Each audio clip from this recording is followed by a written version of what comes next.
So while I am running everything in the house and outside cook-wise, I'm going to go ahead and start some bone stock with the chicken carcasses. So this is in my book on how to do it, The Ultimate Preserving Guide to Fill Your Pantry. Anyhow, so this is such a really, really good way. So, it's for a gallon fix, so clearly I'm not going to do a gallon. I'm going to go big or go home here. I have another that I prefer. Don't use potatoes. Don't use vegetables with starches, but you can add onions, celery. I don't add celery because I don't like celery. Throw some carrots in there, and all that there good stuff. So anyhow, put the bones in a large pot, cover cold water, bring to a boil for 20 minutes. This is called blanching. Then drain it off. That'll take off any of the nasties and the bits and stuff like that you don't want. Move the blanched bones, toa, so that's a misspell right there. 2A. My bad. Roast in pan and roast for 30 minutes, and then that adds the flavor to it. After roast, place bones in a large pot and pour a gallon of cool water and vinegar over the bones and allow them to sit for about a half an hour. The acid from the vinegar makes the nutrients more available. So while the bones are sitting, go ahead and rough chop your onions, your carrots, your celery if you're using it, and then any seasonings and herbs that you want to use. And then once it's boiling, place a lid. Don't forget to place your lid. I did that once and I evaporated all my broth. It was a bloody nightmare. Lesson learned. So anyhow, that's what we're fixing to do, is make some stock too. That way we have some fresh chicken stock to go when we make all of this canned meat into noodles and all that there goodness. So that's what we're fixing to do now. So meantime, I've got my carcass here. I took off what I'm taking off. I'm gonna pop that right down in here. I got 2 more over here, but I gotta clean 1 more up. So I'm gonna put those in there, and then we're gonna fill her up with some water, and we're gonna boil it for about a half hour or so. Okay, so I got them covered with water. I'm done. It helps if I turn the stove on. They're covered with water. They are, once they start boiling, I'll boil them for about 20 minutes. That'll blanch the bones and get them good and started. So let's get that there going, and then after that, we'll start the next part, which will be roasting them in the oven. Okay, I got them in the oven now. Took them out. That's what they're looking like. They got 30 minutes in here, and then we'll take them out and put them in the water and vinegar mix and let them sit again. Half an hour is up, so it's time to get the bones out of the oven and get them put back into the water with some vinegar. Okay, time is up on the canner here. Back into the stock pot the bones goes. And then I will add water. This is probably enough to do 2.5 gallons or so. So I'll add water over it, and then the vinegar, and then it sets for half an hour. Alright, so we're going to do 4 tablespoons of apple cider vinegar. 1, 2, 4 or so-ish. And then it will set for a half an hour. Yeah, a little bit much. You know, a little more. So set for a half hour, and then we'll put it back on the stove, start cooking it with the lid on it, and all the herbs and the vegetables and stuff in it.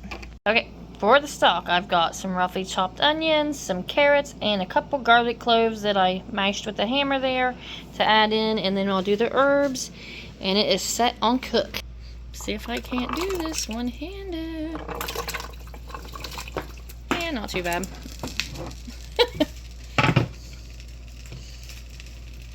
As far as seasoning go, we're going to add some sea salt.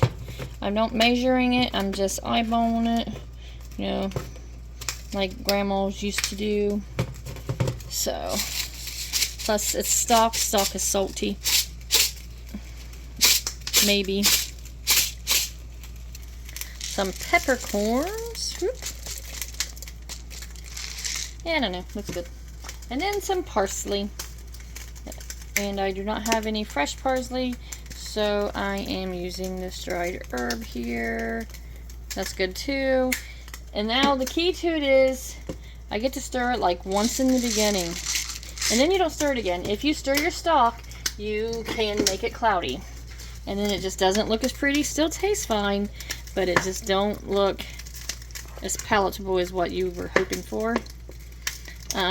So anyhow, this will start boiling here. Get all this mixed up. And then I put the lid on it, and then I leave it be. And then it will cook forever. And as long as the lid's on it, I shouldn't lose too much evaporation, and I should get a good, nice mess of stock out of this, these carcasses here. Anyhow, I'm excited. It's going to be delicious and pretty. So put the lid on, and then I leave it alone. Okay, so this stock has been going for 16-ish, 18-ish or so hours. You can see it's just a low, slow simmer boil type thing. Ain't stirred it. So I'm turning off the heat, let it cool some, and then I'll put it in the fridge. And then tomorrow morning we'll take off any fat that's on it.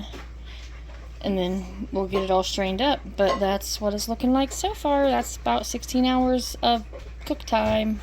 So at this phase, after it had set in the refrigerator overnight, would be when you skim off any fat. But this is chicken, so there really ain't no fat to have to it. Okay, so I'm going to bring the stock back to a boil now. I'm supposed to strain it first, but it's too cold, so I'll strain it after I boil it. Anyhow, and then we're going to get it put into jars to can. So either way it goes, you're going to strain your stock and reboil it, so do it in whatever order you want. I clearly don't even follow my own directions all the time, but you know, your kitchen, your rules. So anyhow, I'm going to get it boiling again, and then we'll strain it through. Okay, you can see that it's boiling again, so it's heated back up. Whew. And now it's time to remove all of this here carcass meat and veggies, which most of it will come out when we strain it, but I was going to try to get the big pieces out. I'm thinking that's going to be a huge... Damn, look at all the meat I left on this. That's awful.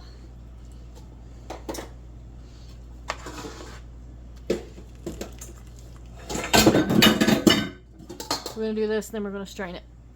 Okay, new plan. I got this big, I took the big bowl, cleaned it out.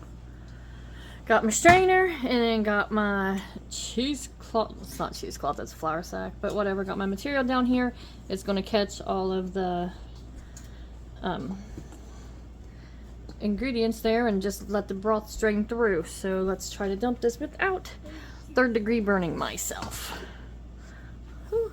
Mama. Okay, so here we go. Mom, let me find the cut. And then after this is done... Oh, crap. Mom, what are you even Eek. doing? This is not easy. Mommy, that's still on pause. No. Eva. Oh, you didn't tell Ow. Dad? Ow. Mom, did you not tell Dad? Why? Okay, got it all strained out. And, made a lot of broth. Anyhow, you can see how golden the broth is. I'm gonna finish this here off, and I'll probably strain it one more time for good measure, so it's pure and I ain't got no floaties in it when I'm wanting to go use it. So with that, I'm gonna finish straining this out, and then this whole pan here of mess will get turned into dog food. I'll make sure the bones is all busted up and stuff. They'll slow cook her for a while yet. That way they're good and mushy. Right, I'd show you, but they're hot. Okay, gonna do it again. This is a thinner cheesecloth type. It's reusable. Throw it in the wash machine and you're done. So now, I clearly ain't gonna try to pick this big old bowl up and try to dump it into this. So I'm just gonna do a final filter, and then from there we'll put it into the jars and get the canning. It is a pressure canning. Okay, strained a second time, and let's see, pretty clean, not much on here at all. So good deal. Now it goes directly into the canning jars, and then into a pressure canner. Okay, hot stock into hot jars. See if I can do it without making a mess. Leave 1 inch of headspace. Oh, nope, can't do it. Dang it. Alright, let's discuss headspace here, just in case y'all ain't never seen any of my other videos. You got your jar. You got this band ring thing here. You start up here and you got like an 1/8 inch. Gets down here 1/4 inch. You get down here to the bottom, you're about a 1/2 inch. You get down here to this here lip on it, and that's a 1 inch. That's where you want to leave it to. And headspace is the air that's left at the top that allows for the jars to seal once it's done. So 1 inch of headspace. So I'll fill them all up to about right here.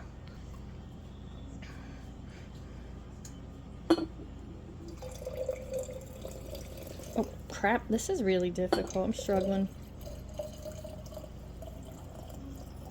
I recommend you sit it on like a cookie sheet or something to catch any of the broth that runs off. That way it ain't a total waste.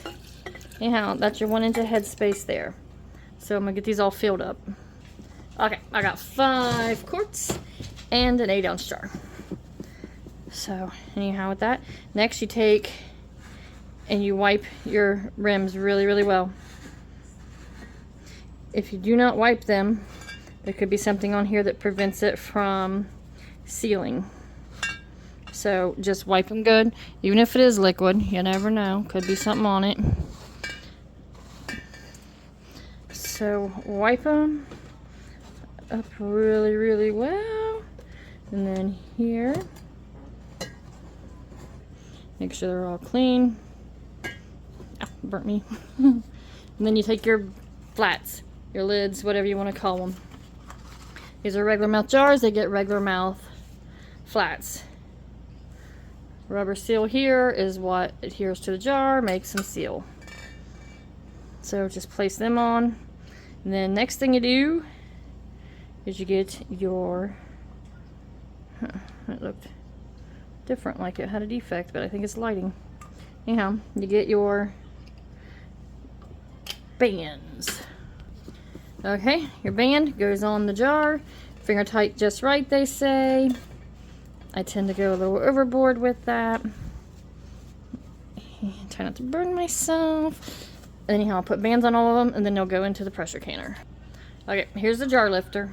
Here's your handle. It's plastic. It's not grippy. It rolls. This is not what you lift your jars with. You use your fingers. This is the end that picks up your jars, just like so. Kind of fits right up underneath of the 1 inch headspace line, and take it directly into the canner. Oop, usually I don't whopper jaw them in there, but hey, they're in there. Anyhow, that's 5 quarts, and then the half pint. Quarts are 25 minutes pressure canning, pints are 20. So we're going 25 minutes on the canner. It's a hot canner to a hot jars to hot canner. Now here's your arrow that tells you how to put the lid on and lock the lid in place. Okay, let's see. Here's your lid. There's your arrow right here on this lid. You line the 2 arrows up, and that puts the lid, that allows the lid to sit down, and then you twist it to handle, and then you're locked. So only thing we wait to do now is for the canner to build up pressure and start doing this thing. This here will rattle and all of that, and then it'll pop up. It does release some steam, and some water will pop out, especially if you put too much in it. Water I put in generally about up to my middle knuckle, my middle finger. That's just a rule of thumb. It's about 2 inches. So this will pop up, and this little rubber doohickey back here. You think I'd get proper terms for you, but I don't know it. It pops up, stands up like it's kind of like another safeguard to let you know that the pressure's reached, but it's not like scary or anything like that. And then this will start steaming. When this happens, then you put your weight on it. Now if it's a dial gauge canner, I don't have one of those, but if it is, you just make sure it gets up to 10 pounds. With the jiggler here, this is considered 5 pounds, and then you got each ring is 5 pounds, so this together makes it 10 pounds of pressure. When it's all done, this is popped up and everything, then this sits on here. So now we just hurry up and wait for this to pop up. Okay, so I got this here going again for the dogs, and just to prove to you here, this is the bone. I think it's like the breastbone or whatever, but see how they just crumble, whatever. That's what I'm talking about, adding bone meal to them.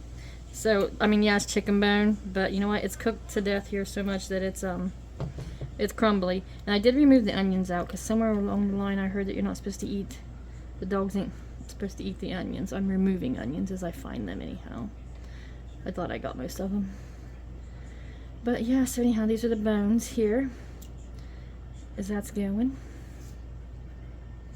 You can see the rubber thingy back here is popped up like it's supposed to do, and this here's spewing some steam and some water out of it. It's like a little geyser, and it'll get to rattling, and then it's going to stand up when it gets pressure built into the pan. Now it said you're supposed to let them vent for 10 minutes. That's to ensure that all the air and all that stuff's out of the canner. I never let them go an extra 10 minutes after that pops up, because I feel like it's already venting and steaming. So once it pops up, my jiggler goes on. But see what it's doing there right before it stands up.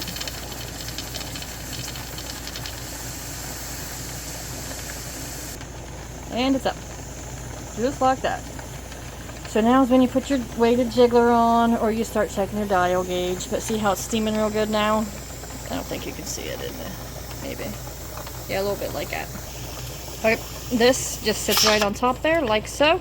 And the time does not start until that starts jiggling. When that starts jiggling, that means the pan is officially at 10 pounds of pressure. So no time on it until 10 pounds has been reached with this, or if you're using a dial gauge, until the dial gauge is up to the 10 pounds. So for here, we just hurry up and wait again on it to reach the 10 pounds of pressure. Okay, so that is 10 pounds of pressure right there at that jiggle. You don't need it going much more than that. I mean, go a little bit, but you know, that's not necessary. So now is when you set your timer for 25 minutes.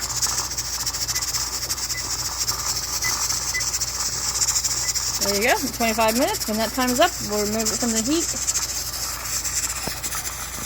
Okay, so time is up. It's been 25 minutes. Turn off the heat. And now you have to wait for the pressure to drop. To facilitate that, I always remove it from the heat source so that it can cool quicker, but not be disturbed. Okay, so I put it over here on the counter. It's on the pot holders there. You can see where the pressure is already starting to decrease. That's not jiggling nearly as much. Now, the canner does not get opened up until the pressure is released from the pan. So when this drops back down in place, this here will also be in place. Drop back down, and when that's all dropped back down, then it's safe to take the jiggler off and then to open the lid. Until then, I don't mess with it. Usually it's within a half an hour, but you never really know, depending on how full the canner was and all that there good stuff. So it wasn't a completely full canner, but now we just wait for the pressure to drop. You cannot open it like this. There is a lot of pressure inside that pan, and it's got locking mechanisms in it that keep it from being open. So just know that you gotta wait for that to drop, and then when that happens, that drops also. So there you go.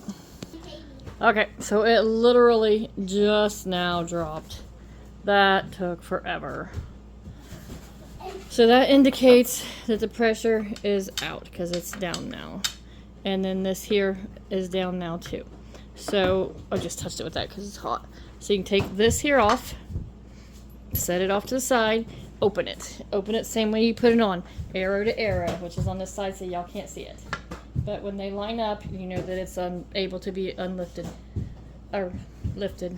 I can't even talk. Anyhow, open it away from you, because if you do not, you will scold yourself so very badly. So open it away from you, and there you go. No, you didn't. Well, I know I didn't scold myself. I opened it away. Why can't you go so close? Kid is doubting my skills. Why can't you go so close? So anyhow, same way you put them in, you lift them up, and take them out. And look at that pretty golden stalk right there. I'm going to take them all out. We'll get them set up and I'll show you how I set them. Canner is empty. Come over here.